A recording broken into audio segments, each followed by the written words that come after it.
Friends, you are watching Big Bhaijan YouTube channel.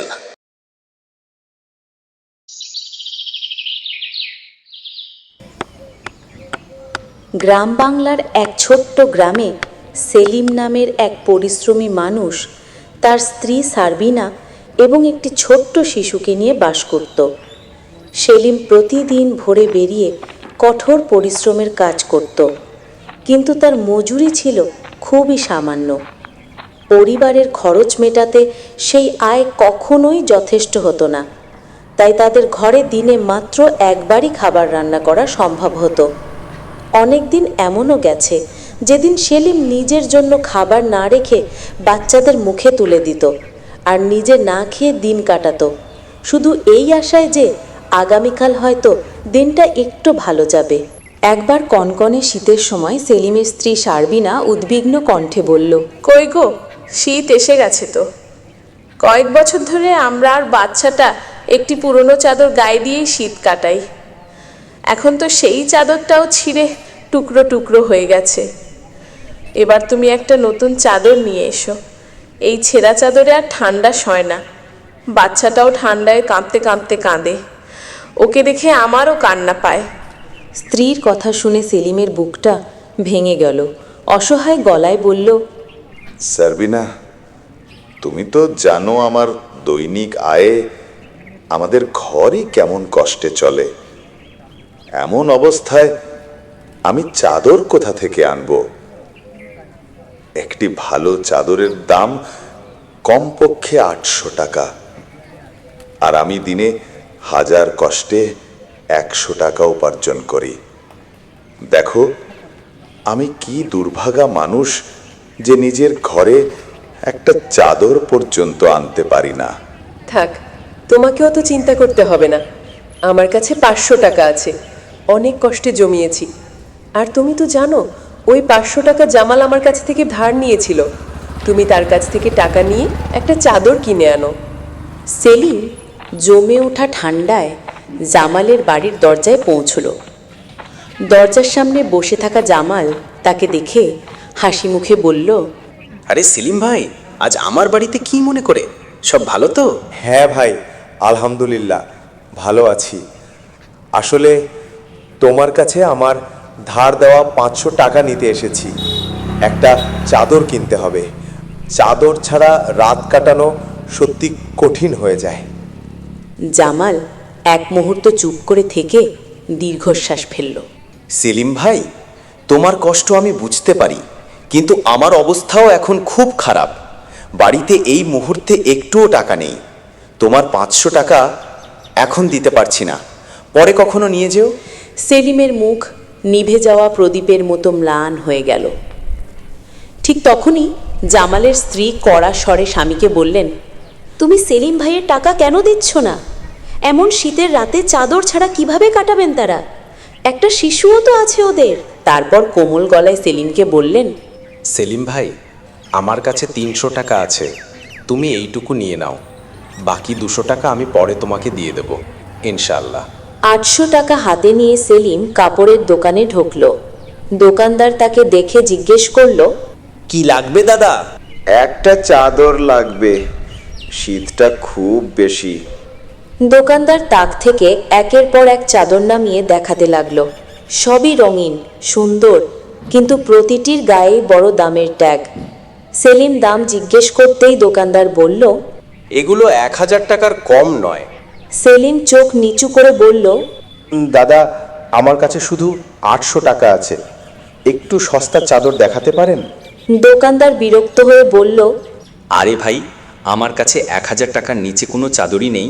Selim কিছুক্ষণ চুপ থেকে সাহস করে বলল, দাদা, তাহলে আমাকে এই 1000 টাকার চাদরটাই দিন। বাকি 200 টাকা আমি 2-4 দিনের মধ্যে দিয়ে দেব। দোকানদার মুখ বাঁকিয়ে হেসে উঠে বলল, আমরা ভিখারিদের ধার দিই না। কে 200 টাকার জন্য পেছনে পেছনে ঘুরবে? যাও, তোমার রাস্তা দেখো। 1 ঘন্টা শুধু আমার সময় নষ্ট করলে। পকেটে 800 টাকা নিয়ে এসেছে চাদর কিনতে, তাও আবার 1000 টাকার চাদর চায়। দোকানদারের অপমানজনক কথা শুনে সেলিমের যেন বুকটা ভেঙে গেল। অতঃপর সেলিম বাড়ির দিকে রওনা দিল। হাঁটতে হাঁটতে সে ভাবতে লাগলো, কতই না হতাশার জীবন আমার। সারা দিন হাড় ভাঙা পরিশ্রম করি, তবুও বাড়িতে কোনো আরামের জিনিস নেই। গরমে কষ্ট, শীতে ঠান্ডায় কষ্ট, আর পেট ভরে খাবার তো কপালেই জোটে না। এমন জীবন রাখার অর্থটাই বা কি, যখন নিজের বাচ্চাটাকে একটু সুখ দিতে পারি না। তার মাথায় ঘুরতে লাগলো স্ত্রীর কথা। সুনিতা কত বিশ্বাস করে বলেছিল চাদর অবশ্যই নিয়ে আসবে, কিন্তু এখন আমি কি উত্তর দেব তাকে? বেচারি আমার ওপর ভরসা করে কত কষ্টে 500 টাকা জমিয়েছিল। সেলিম একসময় নিজেই নিজেকে প্রশ্ন করলো, এখন আমি কি করব? কোথায় যাব? ঠিক এমন সময় সে দেখতে পেল রাস্তার ধারে এক বৃদ্ধ মানুষ বসে আছে। বৃদ্ধের গায়ে কোনো উষ্ণ কাপড় নেই, ঠান্ডায় ঠক ঠক কাঁপছে আর গভীর চিন্তায় ডুবে আছে। মনে হচ্ছিল মানুষটি যেন কোনো বড় দুঃখে ডুবে আছে। সেলিম প্রথমে শুধু তাকিয়ে এগিয়ে গেল। কিছু দূর গিয়ে আচমকা থেমে গেল তার পা। মনে ভাবল, আমি কতই না নিষ্ঠুর। বেচারা বৃদ্ধ মানুষটি ঠান্ডায় কুঁকড়ে আছে, আর আমি তাকে ফেলে চলে এসেছি। যদি মানুষটা ঠান্ডায় মরে যায়, জানি না আজ সে কিছু খেয়েছে কিনা। এভাবে তাকে রেখে যাওয়া কত খারাপ কাজ হবে। আমাকে তার সাহায্য করতে হবে। সেলিম ফিরে এসে বৃদ্ধ মানুষের সামনে দাঁড়ালো। ঠান্ডায় কুঁকড়ে থাকা মানুষটিকে দেখে তার মনটা নরম হয়ে গেল। বাবা, আপনি এমন ঠান্ডায় এখানে বসে আছেন কেন? আপনার কি কোনো সাহায্য দরকার? বৃদ্ধ মানুষটি দুর্বল কণ্ঠে বলল, বেটা, সাহায্য তো আমার লাগবেই, কিন্তু তুমিই বা আমাকে কি সাহায্য করবে? তোমার নিজের কাপড়ই তো তোমার অবস্থা বলে দিচ্ছে। সেলিম শান্ত গলায় বলল, বাবা, আমার সামর্থ্য খুবই কম, কিন্তু যদি কিছু করার মতন সামান্য সুযোগ পাই, আমি অবশ্যই সাহায্য করতে চাই। বৃদ্ধ মানুষটি দীর্ঘশ্বাস ফেলে বলতে লাগলো, বেটা, আমি এক সুদখোরের কাছ থেকে সুদের বিনিময়ে 700 টাকা নিয়েছিলাম, কিন্তু সময় মতো সেই টাকা দিতে পারিনি। সে আমার ঘর দখল করে নিয়েছে, আমাকে বেঘর করে রাস্তায় ফেলে দিয়েছে। আমার এখন এমন শক্তিও নেই যে কাজ করে টাকা জোগাড় করতে পারবো। সেলিম কিছুটা বিস্মিত হয়ে জিজ্ঞেস করলো, বাবা, আপনার কোনো সন্তান নেই? আছে বেটা, 2 ছেলে। তাদের লালন করেছি, পড়াশোনা করিয়েছি, আর তারাই চাকরি পেয়ে শহরে চলে গেল, আমাকে ভুলেই গেল। কথা বলতে বলতে বৃদ্ধের গলা ধরে এলো। একদিন এসেছিল 2 ভাই আমাকে দেখতে নয়, আমার জমি বিক্রি করতে। বড় ছেলে বলল, বাবা, আমার বাচ্চাকে মেডিকেলে ভর্তি করাতে হবে, অনেক টাকা লাগবে। ছোটটা বলল, আমার ব্যবসা শুরু করতে টাকা দরকার। তারা আমার সমস্ত জমি বিক্রি করে টাকা অর্ধেক অর্ধেক নিয়ে শহরে চলে গেল। তারপর আর কখনো ফিরে এলো না। আমি শুধু অপেক্ষাই করে গেছি। কথাগুলো বলতে বলতে বৃদ্ধের বুক ভারী হয়ে উঠল। সেলিম আস্তে করে বলল, বাবা, দয়া করে নিজেকে শক্ত করবে, সবকিছুই একদিন ভালোর দিকে যাবে ইনশাল্লাহ। সেলিম কিছুক্ষণ চুপ করে দাঁড়িয়ে রইল। তার মনে পড়ল বাড়িতে সুনিতা তার জন্য অপেক্ষা করছে। বৃদ্ধ মানুষটির দিকে তাকিয়ে সেলিম শান্ত কণ্ঠে বলল, বাবা, আমার স্ত্রী অপেক্ষা করছে। আমি আজ তাকে একটি চাদর কিনে এনে দিতে পারিনি, তবুও এই টাকা আপনার কাছেই বেশি প্রয়োজন। আমাদের ঘর আছে, চাদর না থাকলে শীত সহ্য করে নেব, কিন্তু আপনার তো ঘরই নেই। আর যদি বেশিক্ষণ রাস্তায় থাকেন, আপনার অবস্থা আরো খারাপ হয়ে যাবে হয়তো। এই নিন বাবা, পুরো 700 টাকা। এটা সেই সুদখোরকে দিয়ে আপনার ঘরটা ফিরে নিন। আপনাকে ঠান্ডায় রাস্তায় রেখে যেতে পারছি না। বৃদ্ধ মানুষের চোখে কৃতজ্ঞতা ফুটে উঠল।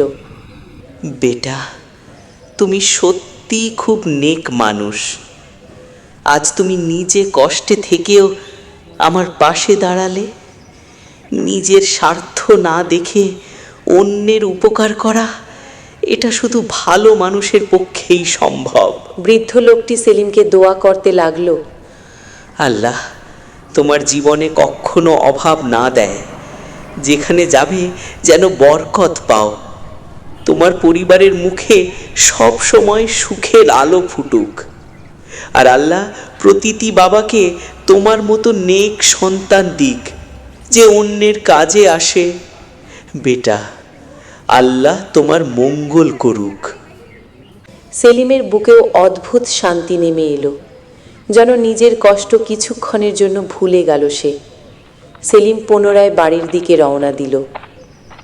সেলিম সেদিন অত্যন্ত খুশি ছিল, কারণ সে নিজের দারিদ্র্যের মাঝেও এক বৃদ্ধ মানুষকে সাহায্য করেছে। তবে মনে তার একটুখানি কষ্টও ছিল। স্ত্রীর জন্য চাদরটি কিনে আনতে পারেনি। তবুও সে নিজের মনকে সান্ত্বনা দিল, আল্লাহর রাস্তায় করা কাজ কখনোই বৃথা যায় না। এই ভেবে সে বাড়ি ফিরে আসে। আমি কতক্ষণ ধরে তোমার অপেক্ষা করছি। রাস্তার দিকে চেয়ে চেয়ে চোখ ব্যথা হয়ে গেল। অদ্ভুত সব চিন্তা মাথায় আসছিল। কোথাও কোনো বিপদ হয়নি তো? এসব কি ভাবো তুমি? মানুষ যখন বাইরে যায়, ফিরতে তো একটু সময় লাগেই। আমি জামালের বাড়ি গিয়েছিলাম টাকা নিতে, কিন্তু সে টাকা দিতে অস্বীকার করছিল। পরে তার স্ত্রী চাপ দিলে সে মাত্র 300 টাকা দিল। কি, শুধু 300 টাকা? 500 টাকার কথা ছিল। ধার নিতে এসেছিল যখন, তখন তো নিজেকে খুব ভালো মানুষ বলে দেখাচ্ছিল। আর এখন সময় হলে টাল বাহানা। চাদরের কি হলো? আনতে পারলে না? চাদর 1000 টাকার নিচে কিছুই পেলাম না। দোকানদারকে 200 টাকা ধার দিতে বলেছিলাম, কিন্তু সে রাজি হয়নি। আজকাল কেউ কাউকে লাভ ছাড়া কিছু দেয় না। ঠিকই করেছ। 200 টাকা তো 5-10 দিনে জমে যাবে। যে 800 টাকা আছে দাও, আমি তুলে রাখি। চাদর কিনতে গেলে কাজে লাগবে। সারবিনা, সেই 800 টাকার মধ্যে 700 টাকা আমি এক বৃদ্ধ মানুষকে দিয়ে এসেছি। সে প্রচণ্ড ঠান্ডায় কাঁপছিল। তার টাকা খুব দরকার ছিল। সাহায্য না করলে হয়তো বাঁচত না। সব কথা শুনে সারবিনা কিছুক্ষণ চুপ রইল। তারপর স্নেহভরা কণ্ঠে বলল, তুমি খুব ভালো করেছো সেলিম। মানুষের উপকার করা আল্লাহর কাছে বড় আমল। এখন বলো তো সেলিম, এই শীত ভরা রাতে আমরা আমাদের বাচ্চাটার গায়ে কি দেব? এই গ্রামে এমন কে আছে যে আমাদের 1 টাকাও সাহায্য করবে? কিছুক্ষণ চুপ থেকে সেলিম আবার বলল, তুমি চিন্তা করো না, আল্লাহ যাকে দেয় তাকে অসীম দেয়। ইনশাআল্লাহ আমাদের চাদরেরও কোনো না কোনো ব্যবস্থা অবশ্যই হবে। আল্লাহ যদি চান তিনিই ব্যবস্থা করবেন। সারবিনা, আমার খুব জোরে ক্ষুধা লেগেছে, আমায় কিছু খেতে দাও। আজ তো ঘরের চালও শেষ হয়ে গেছে। কিছুটা বাচ্চাকে খাইয়েছি এবং কিছুটা তোমার জন্য রেখেছি। আর তুমি কি খেয়েছো সারবিনা? তাহলে কি তুমি ক্ষুধার্তই আছো? না, আমিও বাচ্চাটার সাথে একটু খেয়ে নিয়েছিলাম। তারপর সারবিনা সেলিমের জন্য খাবার বেড়ে দিতে যায়। এদিকে যাই সেলিম খাবার খেতে বসে, এমন সময় কেউ ঘরের উঠোনে আসে। কেউ কি বাড়ি আছো? আমি এক বৃদ্ধ ব্যক্তি, আমায় সাহায্য করো। সারবিনা ঘরের বাইরে গিয়ে দেখে একজন বৃদ্ধ ব্যক্তি দাঁড়িয়ে আছে। সে সারবিনাকে বলে, বেটি, আমার ওপর দয়া করো।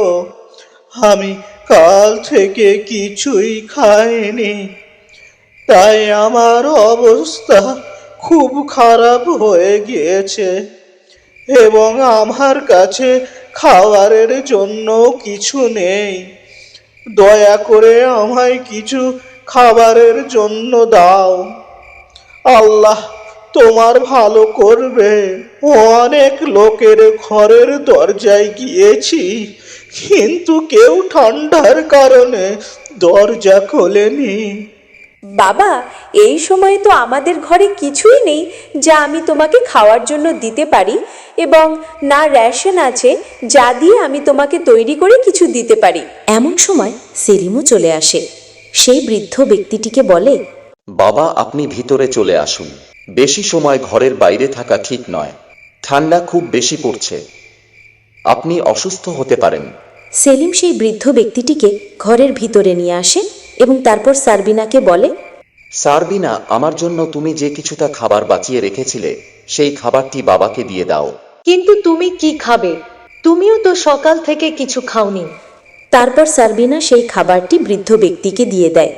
বৃদ্ধ ব্যক্তিটি খুব ক্ষুধার্ত ছিল, তাই সে সেই খাবারটি তৎক্ষণাৎ খেয়ে ফেলে। তোমরা এই খারাপ সময়ে আমায় সাহায্য করেছো। আমি তোমাদের এই অনুগ্রহ জীবনভর ভুলবো না। আর হ্যাঁ, তোমরা কি জানো আমি কে? তখন সেলিম আর সারবিনা অবাক হয়ে বৃদ্ধ ব্যক্তিটির দিকে তাকিয়ে থাকে। আর সেলিম বলে ওঠে, না বাবা, আপনি কে? আমরা চিনি না। আপনি তো এই গ্রামের ও কেউ না। যদি এই গ্রামের হতেন তাহলে আমরা চিনে ফেলতাম। আমি হচ্ছি আর ইন্ডাস্ট্রিজের চেয়ারম্যান। আমার 5টি বড় বড় চাদরের মিল আছে। আমি একটি বিশ্বস্ত ম্যানেজার খুঁজছিলাম, তাই আমি ভিখারির বেশে এদর ওদর ঘুরে বেরিয়েছি।